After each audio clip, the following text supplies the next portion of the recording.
টাকা পয়সা আজকে আছে, কালকে থাকবো না।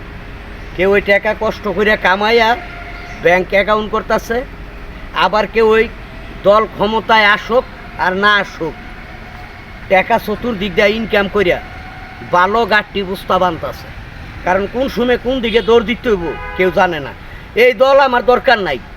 দরকার বাংলাদেশের মধ্যে আওয়ামী লীগ, দরকার বাংলাদেশে বিএনপি, দরকার জাতীয় পার্টি। তিনটা দল যদি একলগে মিললা একটা দল ক্ষমতায় আসে, দেশটা ভাই সুন্দর মতন চলে। এই যে দেখতেছেন তত্ত্বাবধায়ক সরকার নাই, অন্তর্কালীন সরকার দিয়ে থিছে বাংলাদেশের মধ্যে।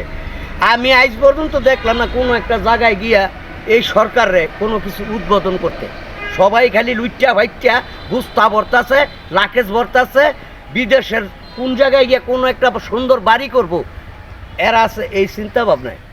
তো এক দিয়া দেশ চালানো সম্ভব? কেরচা কেরচা ভোলাবেন বলে কের উপদেষ্টা, এইটা কি দেশের মধ্যে চলে?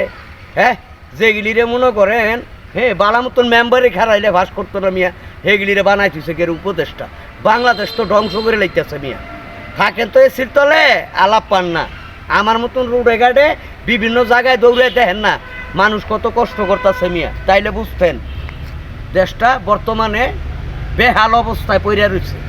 সব কিছুর দাম বাইরে গেছে গা। একটা জিনিস বাজারও নামে, এটার দাম পাঁচটা থায়ে মূল্য খুব কম। যখন এই জিনিসটার চাহিদা বাইরে যায় তখন রাতারাতি ওই জিনিসের দামও বাইরে যায় গা ভাই।